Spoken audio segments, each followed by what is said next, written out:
Good evening, Reds fans, and welcome to episode 15 of Talk of the Town. Tom can't join me this week, so I'm delighted to be joined by Revenue Manager Alex Watts. Probably an upgrade anyway, so yeah, how are you? It's nice to make my debut. I mean, it was a good weekend trip up to Barrow on Saturday, my first one. It's my debut up there as well. Great curry in Lancaster, by the way. Superb, yeah, very good. I can't remember the name, I would say it, but I can't remember the name of the restaurant. Neither can I. I had a Danzak, chicken Danzak, that's the one. Good choice, good choice. Yeah, anyway, 3 points, long trip. As you said, good trip. You know, plenty of positives after that run. It was nice to just get a win under our belts. Yeah, exactly. And I mean, you know, getting the results on the pitch is one thing, but also performing well off the pitch is another. And we've seen the scoreboard go up, which has given everyone a little bit of a boost. Another big opportunity for the club. And I'm sure you'll hear more about it later on in the show. Yeah, no, absolutely. It's all well and good us talking about the football, but let's check out how the Reds got on, not only at Barrow, but also at home here in Newport on Tuesday night.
Two great performances from the lads there. Speaking of great performances, let's see what our commercial intern Harry's doing. Come with me. Oh, Harry, what are you doing up there? Right, mate. I'm just sticking on the utility stickers. Can we have a look? Yeah, go on then. Come on then, let's inspect the job he's done. Obviously he's only an intern at the moment, he's learning his trade, sticking stickers. I've got to walk up these backwards now, come on. Right, what do we think? I think this one's a bit dodgy, but apart from that, they're getting there. That's really good to see. Look what we teach them here at Crawley Town. Right to have a chat with you? Yeah, it's alright. Let's have a Perfect. So Harry, you've been at the club for around 2 months now. What's been the most rewarding part for you? So I'd say doing the gratitude scheme recently has been like really rewarding for me. Just working with some great people, and it's been really beneficial just for me.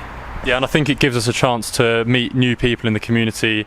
Obviously, a lot of new businesses, and it's making those connections where it helps the community first and foremost, and then later on down the line, the club might then benefit from it. And a lot of the businesses we meet, we then sort of have a chat with them, and they experience the same problems that John might face on the pitch with recruitment. Sort of motivating staff is the same as motivating players. So it must have been interesting to see that balance between the playing side and the business side for you. It's all a learning experience for me because going into it I didn't really know what to expect, and you just learn so much every day. So yeah, it's been great. So what are your goals and aspirations for the future? Obviously you're at university at the moment. What's your goal for after university, and how is Crawley helping you achieve that? Yeah, so Crawley's really helping with me, just like with opening up opportunities. So I came into this job wanting to do everything and helping with everywhere because I wasn't too sure on what I wanted to do, but I think that's what Crawley's been great with, just helping me just expand my knowledge of everything. So yeah, obviously we're a small team, so it's quite nice to come into a place, I suppose, where you do a bit of everything and you can hone in on where you want to go going forward. So obviously I think you said to me previously that coming into the commercial thing, you didn't expect it to be as good as it is, and that's what you now sort of want to push towards doing. And speaking of the commercial department, obviously we've got the big screen up now. How do you think that's going to help us and generate more revenue for the club? Well, it's a great opportunity for us to meet new businesses and keep our current sponsorships like happy with more advertising opportunities. So it's just a great opportunity for everyone, really. And I'm sure we all want to know more about the big screen, so we'll pass you over to Tom Allman, General Manager, to give you another update. So Tom, the big LED screen is finally in. Tell us all about it. Yeah, so work on the install finished today. Obviously, as you can see behind me, has been well documented. It's been a long road, but here we finally are. As everyone saw, the frame went in on Friday. A lot of work went into, obviously, as fans saw, it being lifted over the stand behind me and all the various safety checks. And then today all the panels were started yesterday, and then all the panels finished literally a couple of hours ago. It's been a long road, but it's really great to finally see something actually up and at the stadium, and hopefully everyone will agree that it looks brilliant. And it's just great to finally have it up, really. What can the fans expect from the screen, and when can they kind of expect to see it in action as such? So we're looking sort of a grand unveiling at the Oldham game on the 18th of December. We are going to be obviously working really hard in the meantime to try and get as much content on there before that as we can. Equally, I wouldn't want to overpromise and then underdeliver. So, as I say, the 18th of December is when we're looking to really sort of go whole hog on, our plans that we've been drawing up for a long while in terms of content and, obviously the commercial aspect of things, all that sort of stuff. But we're going to try in the meantime to get something up. It's I say I'm repeating myself slightly, but it's great. I think we've been discussing maybe, save for the East Stand, it's probably the second biggest sort of stadium improvement the club's probably ever seen. Obviously a massive thank you to Paul Hayward, Alan Porterhouse and the club for getting it done. Massive thank you again to Colin, Matthew and Ellie, everyone from Identity, really. Again, it's been a really long project, but again, hopefully fans will now start to be able to see the fruits of it, not only commercially as I've mentioned, but in terms of a match day, that fan experience, the atmosphere. We've been, it's only the tangible side of it's only just gone up the last couple of days, but as you know, we've been working on sort of the content packages and how to best utilise the screen for getting on for probably a year or so now. It's probably one of the biggest improvements the club's done in terms of the stadium, and in terms of output. It's really sort of state of the art gear, so to speak. Obviously, there are screens up and down the country and higher up leagues that are bigger than it. But in terms of capabilities, it really is, the world is our oyster, really. There's not a lot that we can't do on it. We're going to be learning as we go to a certain extent. Equally, as hopefully fans will maybe have seen over the last couple of months and this season certainly, that we're always going to be looking to continue to develop. It's not just going to be a case of it's up, it's done, and that's our package, so to speak. We're always going to be looking to develop and just try and get the most out of it. Yeah, always brilliant to talk to the general manager, Tom Woolman, to get a really positive update on the scoreboard. Make sure you're in the stands tomorrow against Mansfield. I'm sure you would have seen it up on Tuesday night against Newport, but it might be on tomorrow. I'm not going to promise anything, but you never know. You could see some functionality tomorrow, and yeah, it's just a really momentous moment for the club, and it's just brilliant to see it up finally. Well, you might even see yourself an inside Crawley as well, because we're going to have a little look at what videographer Charlie Palethorpe put together from the last 2 games. It's a really good thing, and it's a good chance for the fans to get on YouTube, have your name up in lights, and have yourself a bit of fame.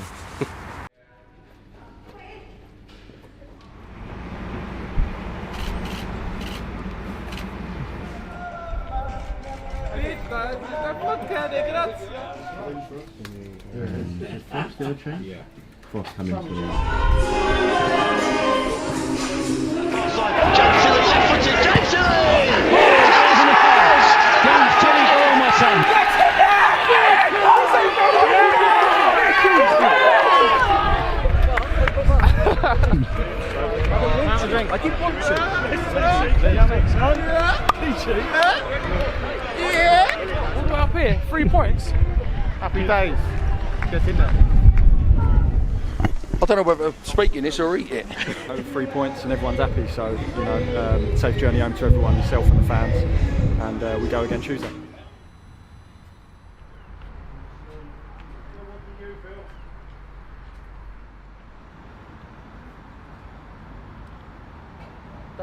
Yep, another brilliant episode of Inside Crawley. Episode 2 is out now on our YouTube channel.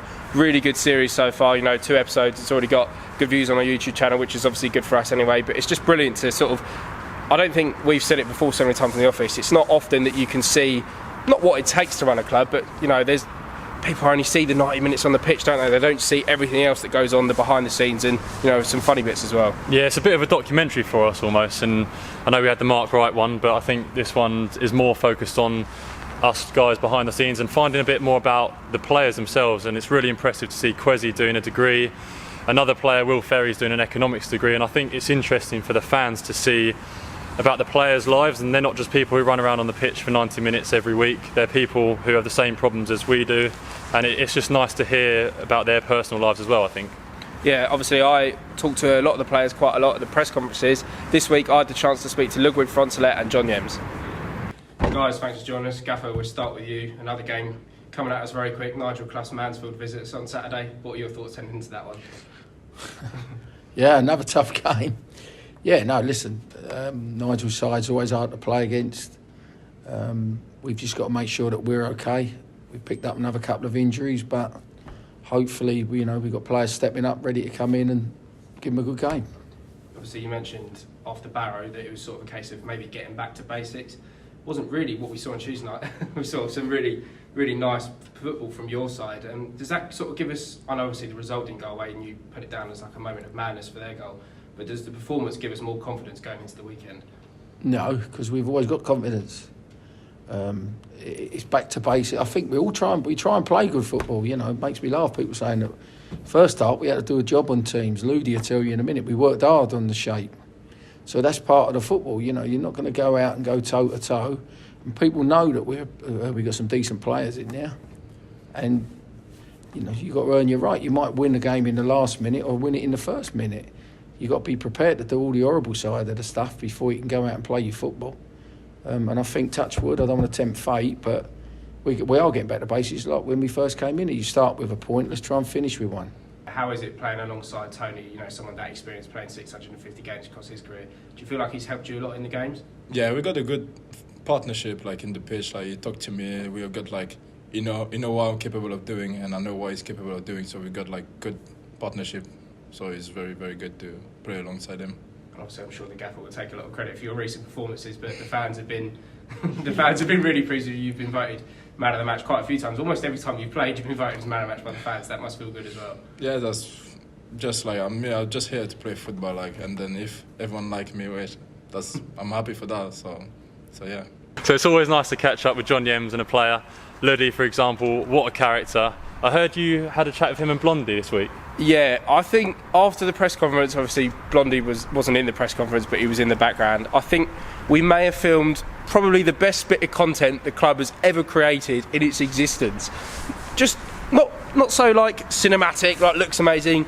Just pure. I've never laughed so much filming a video in my life. So, you know, we're going to watch a trailer in a minute, but I won't, you know, disclose it too much. Hopefully, it will be coming out either this weekend or early next week. Blondie and Luddy trying some British snacks, and oh my God, those two together in a room. They've never laughed so much. They were laughing. They were crying down the stairs. Like, it was just unbelievably funny, and I can't wait for everybody to see this. It's incredible. But yeah, you can check out a short trailer here. No, for the breakfast they'll take it. For breakfast they can't eat that. Oh honey, can you make my marmite? Marmite. My marmite in my. I want my marmite. I want my marmite. Oh honey. And she bring chocolate. I said marmite. Right into it, yeah. There you go, Luddy's got it. Oh, there's the egg.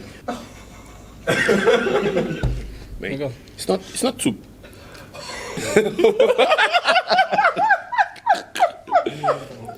Tell my mom I love her.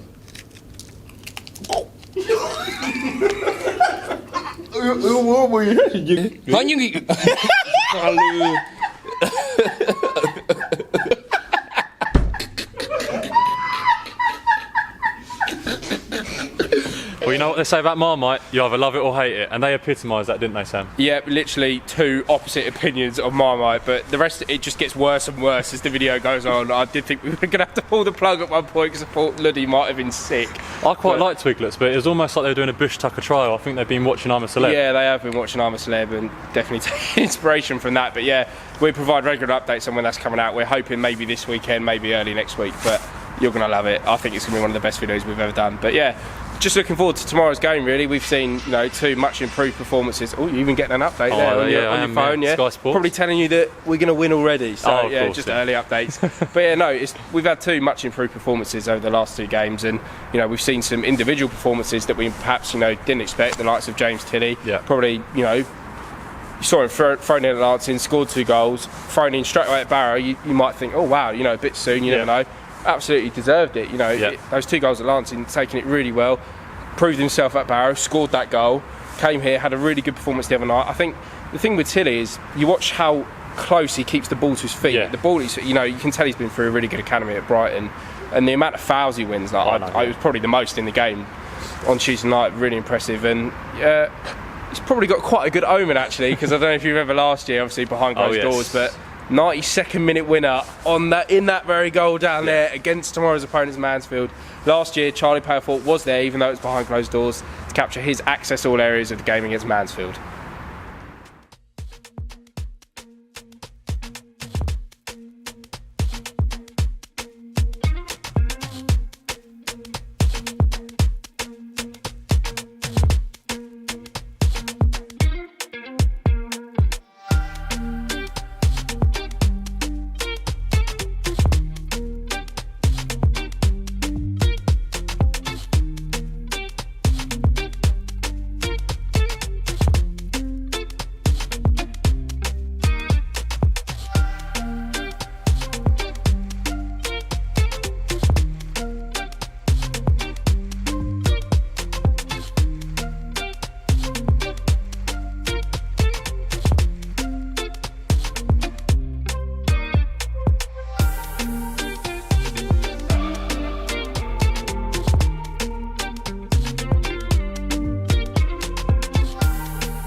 into the box, drives it goalwards! Tilley again has done it in stoppage time. Left-footed when it looked like there was nothing on. Has absolutely blasted one in at the near post. Looked like nothing was happening on that far side, and suddenly James Tilley, left-footed, has blasted one in for his second goal of the season, and Crawley have won it in stoppage time once again, Tony. Unbelievable.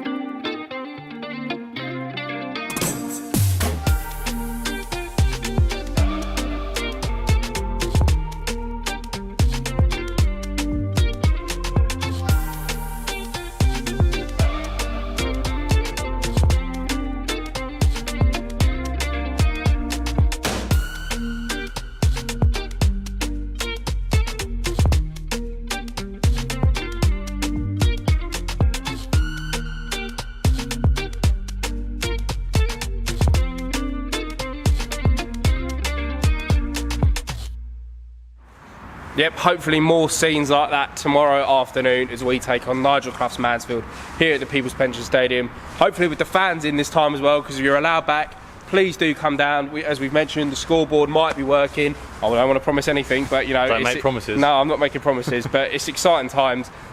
2 really good performances in the last 2 games, so. And I have to say, the atmosphere has been brilliant. Oh, Tuesday night was electric. It makes me miss the terrace a lot. Yeah. I think I want to go down there. I might speak to Tom and see what I can do. Get in your suit, get in the terrace, don't ruin it too much. But yeah, no, it's really, really good on Tuesday night, and hopefully a few more of you here on Saturday to replicate that. You know, the lads have said how much it helps, so make sure you get down. I think that's about all we've got time for, so there's only one thing left to say, really. Come on, you Reds!